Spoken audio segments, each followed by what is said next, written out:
Hey, hi, this is Clay Nelson Life Balance Hour, and I actually have my headset on, so now I know what's going on in the studio. Pretty good, huh? Hey, it says here, where I was just reading it says, George Will said, the future has a way of arriving unannounced. So think about that now. Changes that happen, and there are surprise changes, maybe we should call that a future. Like the gal says, hey, I read one where the email where they said, I've lost my job, what do I do? That's your future.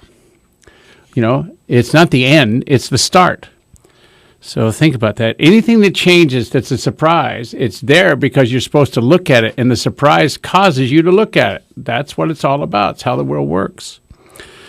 Or you can eat worms, roll over, and die, whatever you want to do, So it's all about getting really straight about things. Now, before we went on break last time, I said when I came back, we were going to talk about the choice to be in action when change happens all over the place. So it's all about what kind of choices you have to make, what do you got to do, how do you do it, those kind of things. So, and I was talking about the CDs I had out or still have out. You can go to my website at claynelsonlifebalance.com and go to products. Isn't that right, Diego? Go to products, and you can find just about anything you need there, from how to write a business plan, how to write a marketing plan, the accountability book, the CDs, everything. Then there's the free page on the website. There's tons of stuff that will help you get through these times.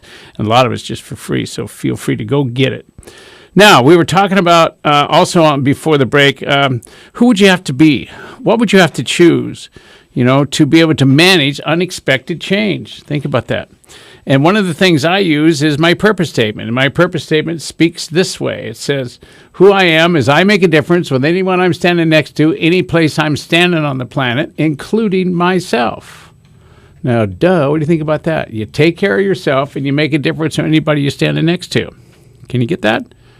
So it answers the question of why you're on the planet. What are you doing here? It answers the question of what are you committed to? What level of character are you willing to fight to be? And guess what? It's like you can have a say in how your life turns out, or you can surrender and let somebody else say what your life is going to be like. Which would you like? Okay? Now, tip number one is being your purpose. Tip number two is choose to be a master of change. What if life was just about looking for the changes, not just sitting there and being bored with what you know? What if excitement was the unexpected change? What if when life, throws you the 8-ball, you go, cool, let me have it. I need a bigger mitt. I want two at a time next time. So you have to choose to be in action versus reaction. All right, you have to make a commitment to really be yourself, to really be outrageous, to really be unstoppable. And remember, only you have control on how your life turns out. No one else does. Next, and this one's a tough one, and you have to get this, is you have to stop making others wrong. Who are we to judge somebody else? Okay? Who are we? Judging somebody else doesn't get us anywhere but right. And every time we get to be right, every single time we get to be right on any topic, learning stops about that topic, okay? You have to have patience and understanding with others, as well as the person in the mirror. Can you get that? You have to take care of yourself, all right? Next is you have to learn to communicate. You have to be in full and complete communication with those around you, which includes listening to what they have to say too. Look, if you could get to where you were going by yourself, you'd be there already. So managing unexpected change is all about doing what I call the dance of life, all right? You got to get a sense of humor about it. Learn to dance. Get some better shoes on. Slide across the floor. Put some salt on the tile and just, do your sand dance. You have to give up I know, all right? Remember, knowing is a booby prize. And here's the last one, is when's the last time that you really, really, really wanted something that you didn't get it? So think about this. If the change or the unexpected change is having you look at who you're being, what you got, what you want, or by when, or with whom, and if you don't like what you got, guess whose fault it is? Guess who? It isn't somebody else's. It's yours. So you have to really, really want what you want to get it. So let's go through this now again. Tip number one for managing unexpected change is to have a purpose statement. Get really straight around why you're on the planet. What are you committed to? All right. Tip number two is choose to be the master of change. Be in charge of the unexpected change. I don't mean like control it, but you'll be able to dance with whatever comes before you. So in some of the subtopics underneath that is you have to choose to be in action instead of being in reaction. All right. So if something happens, you act on it, you dance with it. You just don't reflect on it and get depressed and sit down on it. You have to make a commitment to be. And the commitment to be what? Outrageous, to be unstoppable, to be a communicator, and to be bigger than your circumstance. Next is you quit making others wrong for this unexpected change. Quit being the I told you so.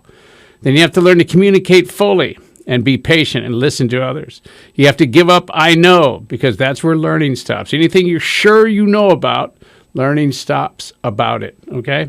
And last but not least, you have to really, really, really want what you want. Now, tip number 3, this is a big one. Clear. You have to be very, very clear, 1, about what you want, 2, about how to language it, and 3, you got to ask for it.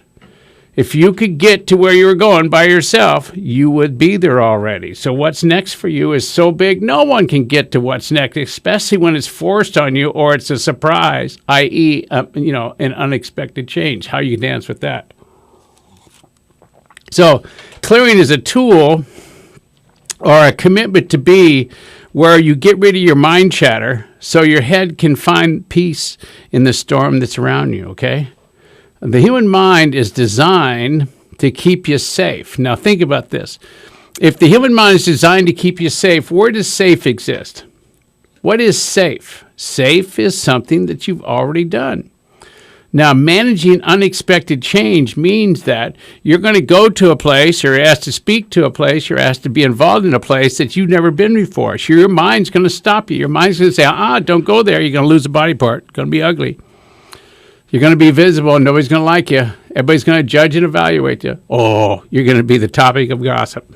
Think about that now. So it makes people sit down and try to be invisible. And the truth is, it's just your mind doing its job and to keep you safe by keeping in your past. So you have to clear all that stuff. You have to share your feelings and acknowledge the fact that you are stopped. I'm stopped. I don't know what to do. And you have to ask for help. We can't always control the world and the circumstances around us, but we can control how we react to them. All right, next. Here's the next one. Tip number 4. Tip number 1 was be your purpose. Tip number 2 was choose to be a master of change. Tip number 3 was to be clear in your head and to manage your own brain, to manage your own feelings, to move forward no matter what they tell you. Tip number 4 is to have a plan. All right? You don't relate to change like something that just happens and then you react to it. You have to think ahead about the changes. All right, if that's going to happen, then this could happen. If that could happen, then this is who I need to be and want to be. Okay? Whatever changes you're faced with, have a plan for managing them in order to move forward successfully. Okay? Success is what it's all about. It's either successful in how you feel, successful in how you speak, successful in how you enroll another, or successful in how you forgive yourself and another. All right? Tip number 5 is you have to learn to ask for help. Now, I've spoken to this 3 or 4 times in today's show and many, many other shows before this, is if you can get to where you're going by yourself, you'd be there already. It wouldn't be an unexpected change. It wouldn't be an epiphany. It wouldn't be something that surprises you. You'd already know. You'd already be there. You'd already be teaching it. So, it's like we're not meant to live on an island. If there's something you want, you have to ask for it. So you have to learn to ask for help, okay? So now, tip number 1, again, was be your purpose. Tip number 2 was choose to be a master of change. Tip number 3 was to keep your head clear. Don't let it stop you. Tip number 4 was to have a plan and make sure that you can write out what you want, because if you can write out what you want, you can put it into language. If you can put it into language, and then tip number 5 is you can ask for help. And if you could get to where you're going without asking for help, you'd be there already. So everybody needs to ask for help. There's nothing wrong with asking for help. Plus, when you ask for help to get someplace, you'll usually end up showing somebody else that they can ask for help to get to where they need to go. Now, I've got to go on another break. You're listening to Clay Nelson Life Balance Hour on KZSB AM 1290, your Newsflash radio station. So come on back. We got some more tips when you get here.